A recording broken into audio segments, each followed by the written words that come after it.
This is the Teeling this whiskey making place we are going to.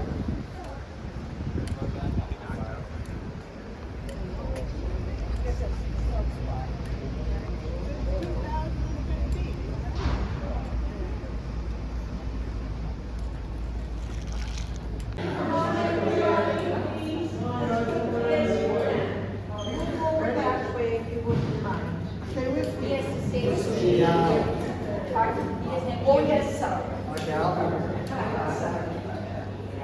This gentleman is going to stand here. So everyone, I'd like to introduce you all now to Mark.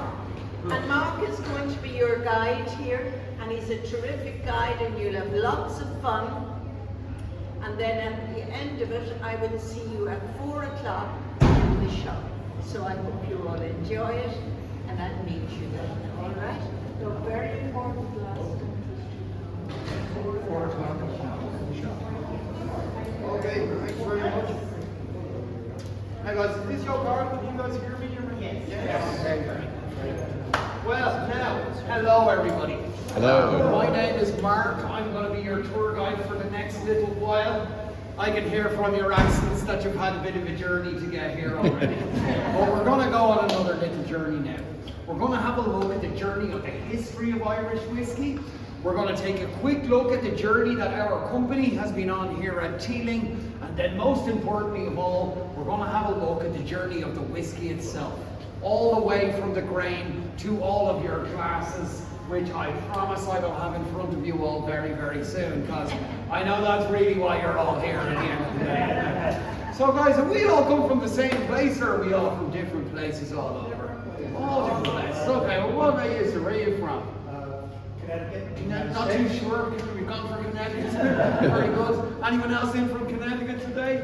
Yeah, okay. Home of the WWE, you brought the Undertaker. Very good. What about you guys? Where are you? South, okay. Connecticut, alright. Anyone else? Florida. You've come for a little bit of sunshine, have you? We're in the town here. Very good. Chicago. I think Dublin is windier than Chicago is, to be totally honest with you. Quite windy. I know it's based on politicians and not the weather, but if you heard our politicians, where are you from? Georgia. Georgia. Home of the Masters. Peaches. Yeah, and the Masters. And the Masters as well. Pretty good year for the Irish and the Rory, Masters this year. Rory, But, yeah. Rory. Finally got there. What about you guys? Chicago. All from Chicago. Okay. Anyone else? Where are you? Louisiana. You got New Orleans down in that part of the world. I found out what Nala meant last night, actually. I didn't know until last night, so good chicken. All right. Michigan, where the big house is. That's where my team, Manchester United, played there a few years ago. Again, biggest stadium I ever saw in my life. Unbelievable. Guys, where are you from? Michigan as well, okay. New York. I'm a Jets fan for my sins. Maybe the worst mistake I ever made. Sure, I'm going to have to watch the information. New Jersey. New Jersey, that's where the Jets play. Just as guilty as he is. Canada, okay. So you've got some great hockey teams, but some bad referees is what I'm told about. Mark Carney, he's Irish. Who's Irish? Mark Carney, the new Prime Minister. Oh yeah, well, you've got good luck with that. Florida is all right. Rhode Island, Quahog. It is very important to have an official state seafood, isn't it? Very good. Florida as well. You're from Connecticut, New York. No, I'm talking. New York as well. Okay, you guys are from Connecticut, Florida. Okay, anyone else from anywhere else? Did I get everybody? Okay. Well, look, you're all very welcome to Dublin, everybody, and very welcome to this part of Dublin. This part of Dublin is called the Liberties, and it's central to the history of Irish whiskey. So you see behind me we have a map of Dublin City, but we've cut a triangle out of the map. This is the area of the Liberties where you are now. It's about a 4-mile radius. It starts on the other side of the river where Jameson are. You may have heard of them before, have you? Yeah, forget it. George Rowe, he was once the biggest whiskey distiller in the whole world. He was producing almost 1 million bottles a week from here in the Liberties, way back in the old days. And then the first ever Teeling Distillery was here too, the Walter Teeling Distillery. That opened its doors in 1782. So this has all been going on for a very long time. But this triangle, it eventually became known as the Golden Triangle. And it got that name from the golden colour of whiskey. Because from the late 1700s to the early 1900s, in those days, Ireland was the world leader in whiskey production. In fact, we were producing 60% of the world's whiskey to all four corners of the globe. And almost all of that whiskey was coming from this tiny triangle. During those years, there was 37 working distilleries inside this 4-mile radius, and 40 breweries. And of course, no carbon filters in those days. So just living and working here was enough to have anybody a little bit tipsy. There was a lot of alcohol in the air around here. When you guys are out tonight wondering what's wrong with all of these Dubliners, these are our ancestors, okay? I think it explains everything. Now, most Dubliners don't actually know why the Liberties is called the Liberties. Well, it's a throwback to a long time ago, to when we were under British rule here in Ireland. In those days, Dublin was a walled city, and it was mostly known as the Pale. Anything inside the walls was in the Pale, anything outside the walls was considered beyond the Pale. I know you guys have heard that phrase before, because Joe Biden used to say it every time he did a press conference. I bet he had absolutely no idea where it came from, but it came from here in Dublin anyway. Now, have any of you ever seen the TV show Game of Thrones before, yeah? Remember how the free folk lived beyond the wall? Well, the free folk in Dublin, they lived beyond the Pale. And it was a wild place out here. It was almost impossible for the British authorities to police out here. Outside the walls of the city, it just wasn't very safe for British soldiers in those days. So it was a place where Irish people were still free, or at liberty, if you like, to work and distill whiskey, but not pay any taxes to the Queen over in London. So really good times here. 60% of the world's whiskey, loads of money going around, nobody paying taxes, and enough alcohol in the air to keep everyone a little bit pissed. Really, things were pretty good here in the Liberties. But we have a long tradition here in Ireland of making an absolute mess of things, and this was no different. 3 big factors came along that led to the downfall of Irish whiskey. The first was the invention of the column still. This was a new, much faster, more efficient way to make whiskey. It was invented by an Irishman, but it was rejected by the Irish distillers. They were too old-fashioned, a bit stuck in their ways. They didn't believe that the new column still could make real whiskey. However, our friends in Scotland did, and very quickly could produce twice as much whiskey, twice as fast as we could in Dublin. This took a slice from our market. This was the beginnings of Scottish dominance within the whiskey world. Because we were having our own problems here at exactly the same time. You can see it on the wall. Soldiers on the streets of Dublin. Irishmen fighting for their freedom. That's a picture taken from the War of Independence here in Ireland. Being at war with Britain meant we could no longer export to Britain. And that meant the entire British Commonwealth. So huge markets like Canada or South Africa or Australia, all now off the table. This was a huge blow to our industry as well. And then right when we needed it the most, the final nail arrives from the USA.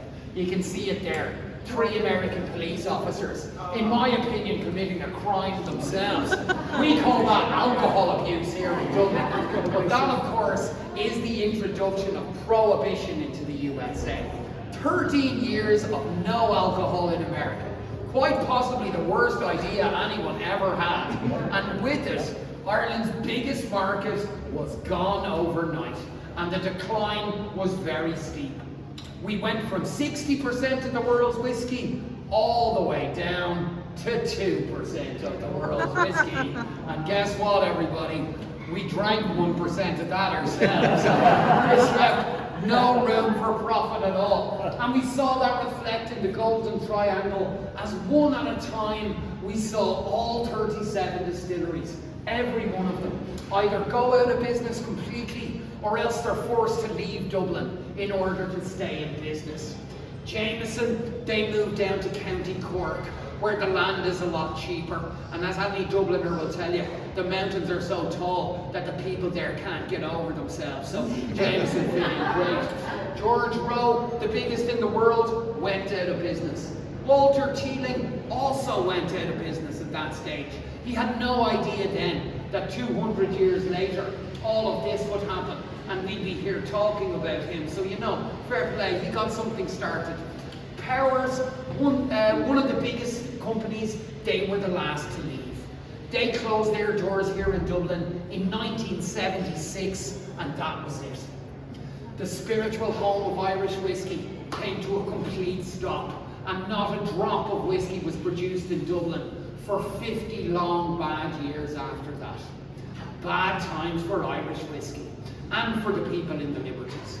And really, nothing changed, excuse me guys if you don't mind, until these two fellas here came along. That's Jack and Stephen Teeling, the men who founded Teeling Whiskey, and those two men had a dream. Do any of you know what that is on the wall? Phoenix. What does a phoenix do? In this case, it's rising from a little whiskey pot still, but it is why we chose it as the logo. It's symbolic of what they wanted to achieve in bringing whiskey back home here to the Liberties, where it all began. They did that in 2015, making us the first new distillery in Dublin for 125 years. And when we got down to it and produced our first barrel of whiskey, it was the first barrel to be produced in Dublin for over 50 years, and that's something we're very, very proud of here at Teeling. And like our phoenix rising from the ashes, the Irish whiskey industry has risen behind us. 43 more distilleries have now opened their doors here, and we are right in the middle of a second golden period for Irish whiskey. In 1 year, Irish whiskey went from taking a $16 million share of the US market all the way up to a 1.2 billion share of the US market. So Scotland, we are coming for you. We are the fastest growing spirit in the world now, and we already know by the year 2030 we will have again surpassed Scotland and taken our rightful place back on top of the heap where we belong. Can I get a hell yeah, folks? Yeah. So guys, that's it for the quick history lesson. I'm going to bring you into the distillery now, and we're going to see where we make some of the best whiskey in the world. Does that sound okay with you? Yeah. Okay. Now I'm going to need a volunteer. Has anybody got any military service or anything like that? Yes, Smith, you can help me out, okay? Now our mission here is to get these civilians to the rendezvous point in the distillery, okay? Now, I'm going to lead the charge myself, but I'm going to need somebody to hold back this door and bring up the rear afterwards. Can I rely on you for that? Need I remind you on our policy of leaving men behind? No, we're okay. Okay, you come with me. Let's go. Okay, everybody, follow me.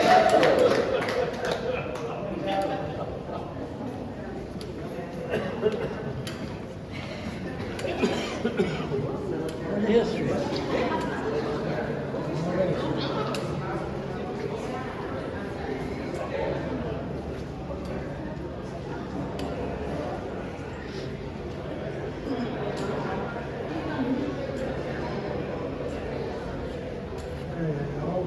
Thank you.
yeast and we need grain.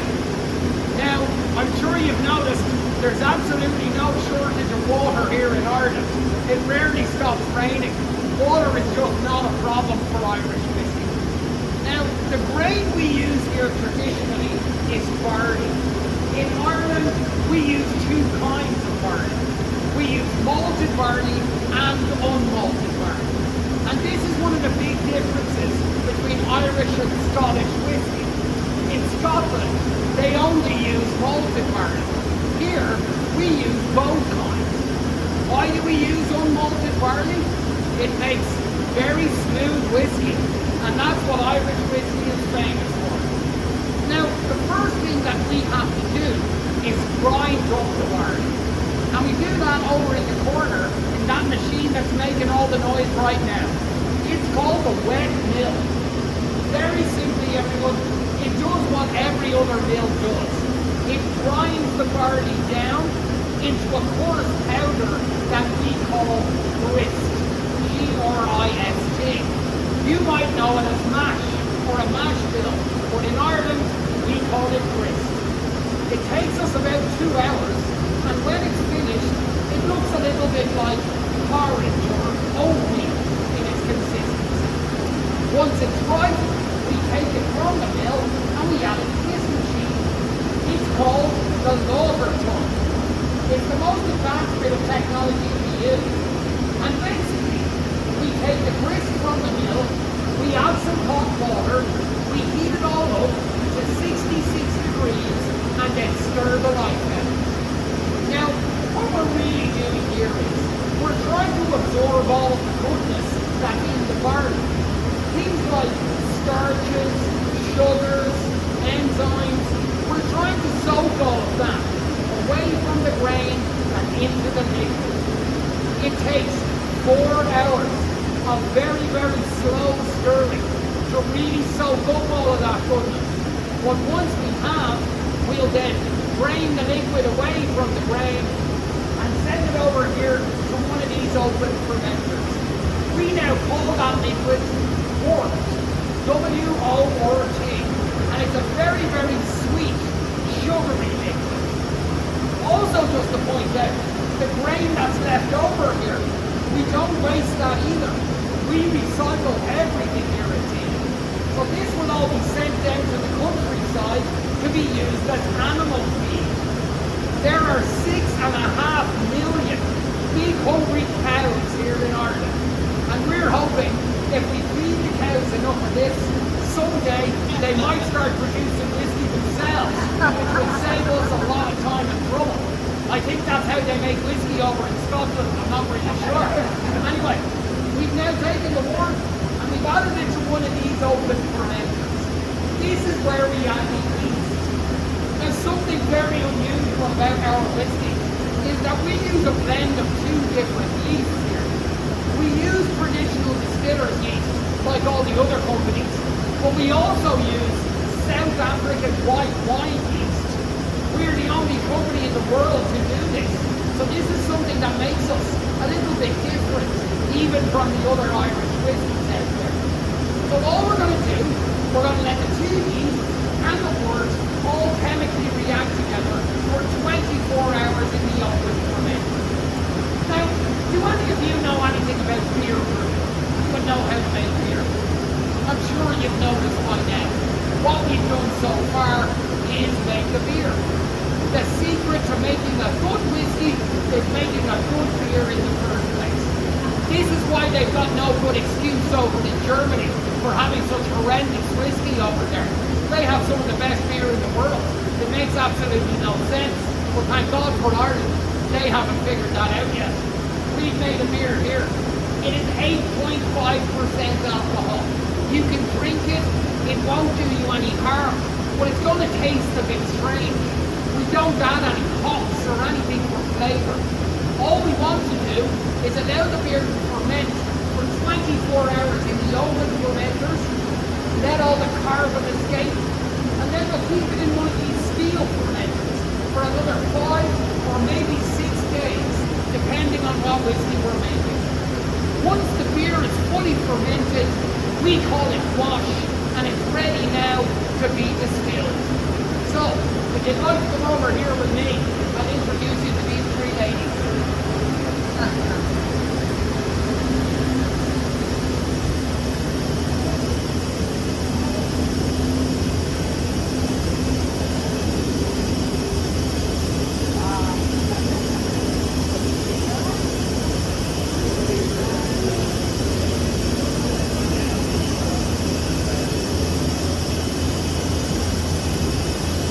So now everybody, I'd like to introduce you all to Alison, Natalie, and Rebecca. These are our three famous cocktails. They are, of course, named after Jack Teeling's 3XY. That's not true. They're named after his three daughters. We are a family business here. But what is a cocktail? Well, it's a bit like a giant kettle.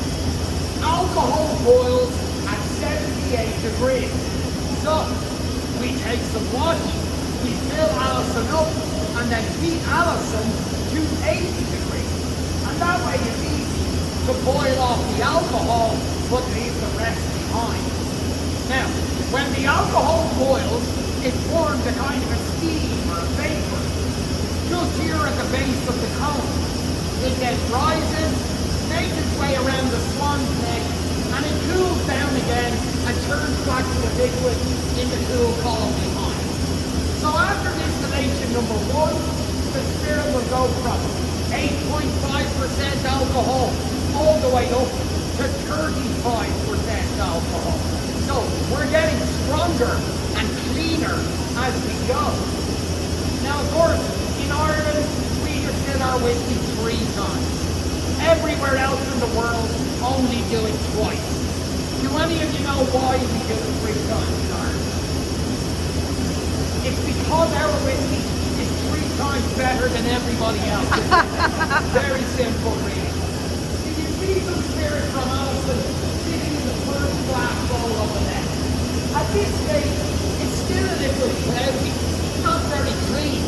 We go again a second time with Natalie. And again, it's the same. The alcohol forms a vapor, rises, makes its way to the back, and it cools in the column behind.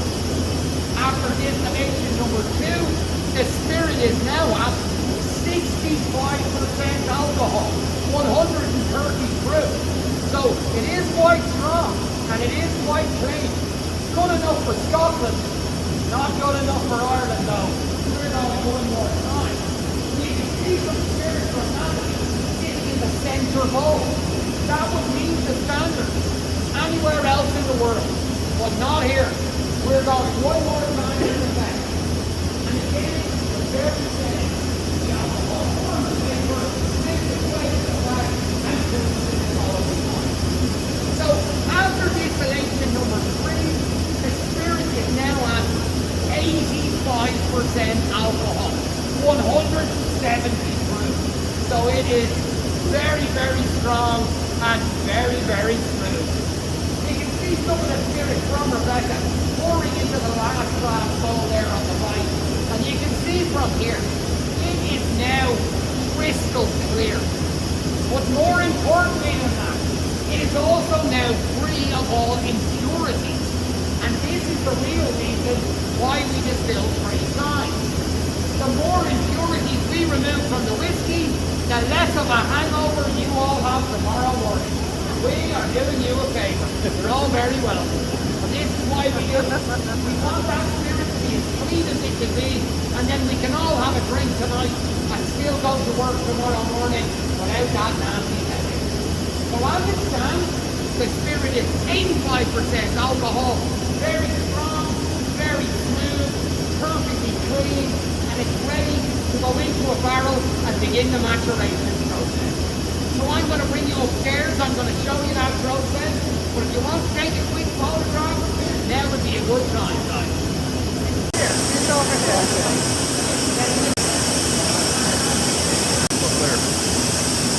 Here is, although we do produce all of the whiskey here on site, we don't actually keep it here.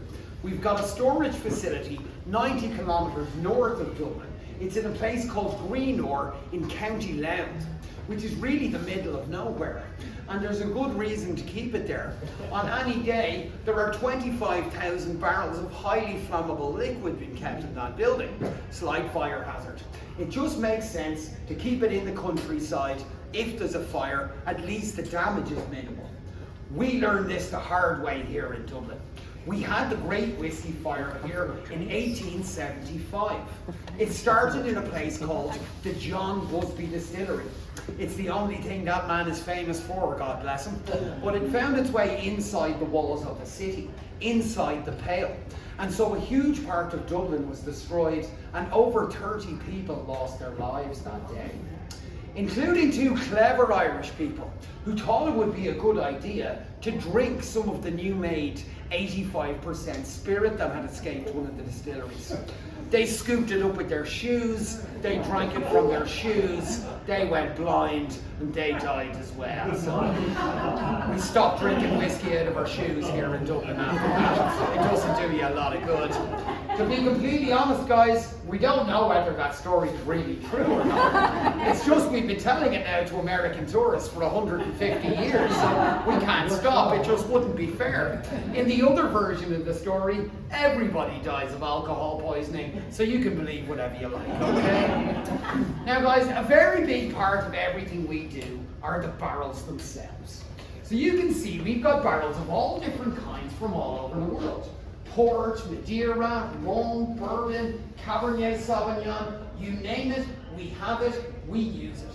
We have over 200 different types of barrel at the moment. Now the reason for this is that we have different laws here in Ireland to what they have in Scotland or the USA. In those countries, the law says every time you make whiskey, you have to use a new or a specific barrel of some kind. Here in Ireland, we don't have those laws. We can reuse our barrels as often as we like. In fact, we can use whatever kind of barrel we want. We could age whiskey in these floorboards if we wanted to. It would probably taste like those shoes. It would still be whiskey here in Ireland. Now, we're not going to do that. But what we will do is age our whiskey in barrels that have previously held all different types of alcohol, because this will affect the flavour of the whiskey as it ages. And this is in fact what's giving Ireland the big advantage in the world whiskey race. This is the reason we're winning. You see, the whiskey drinker has changed dramatically in the last 20 years. 40% of our customers are women now. This was never the case in the past. We're seeing much younger whiskey drinkers than ever before, and the rise in popularity of whiskey cocktails and Peaky Blinders and all of it together. And our ability here in Ireland to produce sweeter, easier to drink and different flavours of whiskey is allowing us now to reach the new whiskey drinkers and into new whiskey markets that the other countries just can't. So a good example for us is Teeling Small Batch. We age it for 6 years in a bourbon barrel and then 1 year in a spiced rum barrel. And when you taste it, and you will taste the sweetness of the bourbon, vanillas and caramel flavours, but then you'll be left with a spicy taste on your lips, which comes from the spiced rum. And you'll understand a little bit better than what I'm talking about now. Does anybody like red wine? What a ridiculous question. Well, we have a whiskey called Single Grain. We age it for 7 years in a Cabernet Sauvignon barrel. Over the years, it takes on the qualities and flavours of the red wine, and we find that that whiskey is very popular with wine drinkers and younger whiskey drinkers. Even French people like it. I'm not saying a lot because they're absolutely impossible, as you know. But the whole idea is to try to have a whiskey for everybody, and we think we have. So this is what it looks like on its first day in the barrel. We've watered down the spirit from 85 to 62% alcohol, and it looks like that on day one. It's clear in colour. The golden colour you all know actually comes from the wood of the barrel. As the weather gets warmer, spirit soaks into the wood. As it cools, it comes back out. Over time, it will colour the liquid, and generally, the longer we leave it, the darker the colour will get. This is your basic legal Irish whiskey.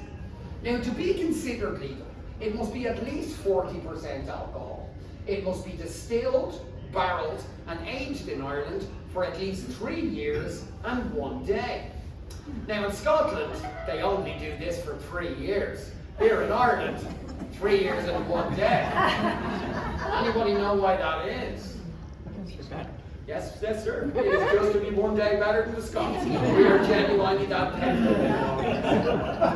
You will also notice that 12% of the whiskey has disappeared. Now, a scientist would tell you that 12% has been lost to evaporation over the 3 years. But the ancient monks here in Ireland from the 9th century, the first people to make whiskey, what they thought was happening was, at night time, while they were asleep, angels from heaven were sneaking down, opening their barrels, stealing their whiskey, and bringing it back up to God. Well, this gave good Catholic Ireland an amazing excuse. It is also why we call that space in the barrel the angel's share. If you ever hear that phrase from anywhere in the world, this is where the story comes from. This barrel has a 12% angel's share. Now, angels are clever little feckers. They like the 3-year whiskey, but they soon figure out that 7-year whiskey tastes a hell of a lot better. This is Teeling's small batch, our most popular product. Very popular down here on earth, very popular up in heaven as well. The angels have stolen 25% over the 7 years. It has a 25% angel share. Now, were we to fast forward to the really good stuff, this is a 33-year-old vintage single malt. And it looks like God himself is fond of one of these. 50% of it being stolen by the angels. God might be the only one here who can afford a bottle of this too, because one bottle of this in the gift shop out there is going to cost you €1,000 here today. Wow. Just out of my class, right? But it does give me an easy way to explain why older whiskey is so much more expensive than younger whiskey. And the simple reason is there's less of it. The longer it's in the barrel, the less of it there is, the rarer it becomes, the more expensive it becomes.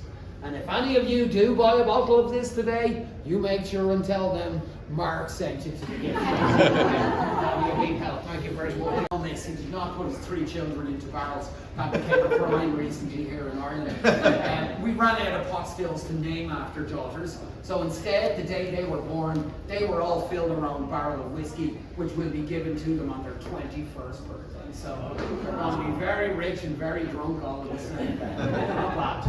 And then that barrel there is something we're very proud of. That is Teeling's single pot still batch 1. That's the first barrel of whiskey to be produced in Dublin for over 50 years. That's the barrel that kick-started our whole industry again. And twice now, it has brought us home 2 World Whiskey Awards, both times for World's Best Single Pot Still. So guys, we love to have a little bit of a laugh and a joke with people on the way around, but make no mistake about it. We are making some world-class whiskey here at Teeling. We are now officially the most awarded Irish whiskey in history. We are only here since 2015. I think that says quite a lot about the kind of quality of product that we're producing here today. Now the plan for that barrel, because it's the first one, by tradition, we've got to just leave it there until the angels take it off, in the hope that it brings us the good luck we need to continue our success. Now, to tell you the truth, we did take 1 bottle from that barrel. We sold it for over €12,500, making it the most expensive first bottle in Irish whiskey history, and then we gave the money to the Children's Hospital next to us here in the Liberties. There were some angels in there who needed it much more than the ones there, but the rest of it will be making its way to heaven. And speaking of heaven, guys, the good news is it is just about whiskey time, okay? Now, just before we go out, just very quickly, don't feel pressure to finish your whiskey during the tasting. There is plenty of time at the end to finish if you'd like to. The point is not to feel pressure to. If you are not used to drinking whiskey or you're new to whiskey, it can be a lot. And we don't want you feeling pressured into it. We'd just like you to have a little taste of each, and the rest then is entirely up to yourselves. Is that fair enough, folks? Yeah. Great stuff. When the tasting is over, you're all free then to go and use the bar and the gift shop. But please note, guys, they don't accept cash here at either the bar or the gift shop. They only accept card payments here. However, if you would like to leave a tip for anybody at the end of the tour, you will have to do so in cash. I'm afraid we can't accept card tips here. With all that out of the way, folks, the good news is, it's whiskey time. Hooray!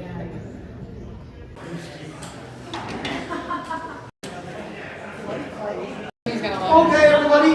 Now we're under a little bit of the bus driver outside. He gets a bit cranky if I keep. We're going to try is called small batch. This is our blended whiskey. It is 7 years old though, so that makes it 4 years older than all the other Irish blended whiskies. We're doing our best here to change the way people think about blended whiskey and the possibilities for blended whiskey. So we have aged this one for 6 years in a bourbon barrel, 1 year in a rum barrel, and we're all going to start by having a little smell of the whiskey. Like you want to lift up your glass and have a smell. Now, first thing is, do not stick your nose in the glass. This is not a wine tasting. We are in Dublin now. This whiskey is 46% alcohol. We don't want you to burn the arse out of your nose. So instead, hold the glass below your nose, move it back and forth a little. So what I want you to do is, have a smell there and see if any of you can recognize any sweet smells. Shout out if you're vanilla, very good, vanilla. Does anybody notice a more spicy smell? Cinnamon, who said cinnamon? Very good, cinnamon. And I'm also looking for a kind of a fruity smell, like a dried fruit. Raisins, very good. So, anything sweet, vanilla, caramel comes from the bourbon barrel, but anything fruity or anything spicy, that all comes from the rum barrel that it's aged in. So the point is, even without tasting it, you can see how the barrels have affected it. This is what's special about Irish whiskey. Very good. So now guys, we've had a little smell of the whiskey. Let's have a little listen to the whiskey if you want to just have a little. Now guys, do not be ridiculous. Of course we're not. It said drink me. Rule number one, sir, we never listen to anything the whiskey says. It's famous for its flavour, but definitely not for its good advice. Ask any Irish person who'll tell you. But guys, we're going to have a little taste. Now I have a trick for tasting it that I think makes a big difference to the flavour. Just hear me out for a second. What I want you to do is just take a small sip onto your tongue. Now when the whiskey touches your tongue, alcohol vapor rises. That's what causes the burning in your throat and makes you cough sometimes. So we want to try and breathe it out before we swallow. So my advice, take a small sip onto your tongue, breathe out through your nose, and then swallow, and you'll be surprised how smooth it goes down and how much you get out of the flavour. Slàinte, everybody.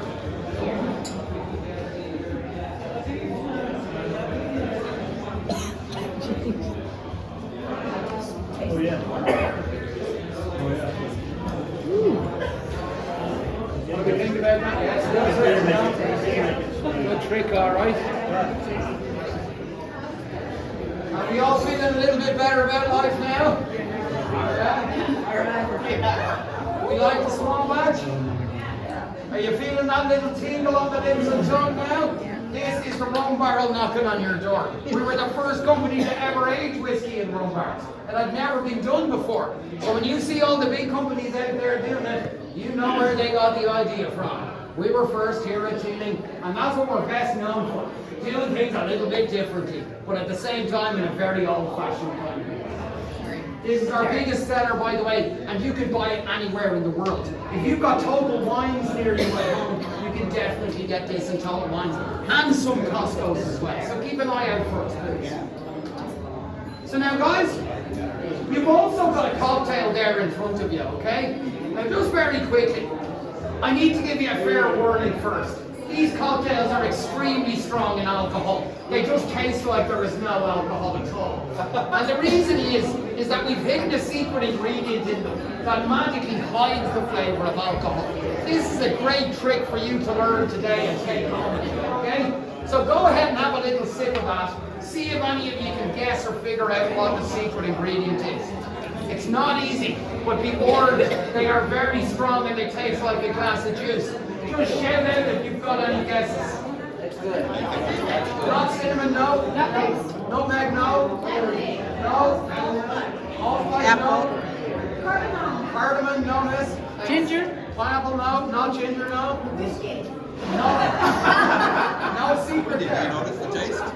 It tastes great. Not ginger, no. What do you think? Not grapefruit, no.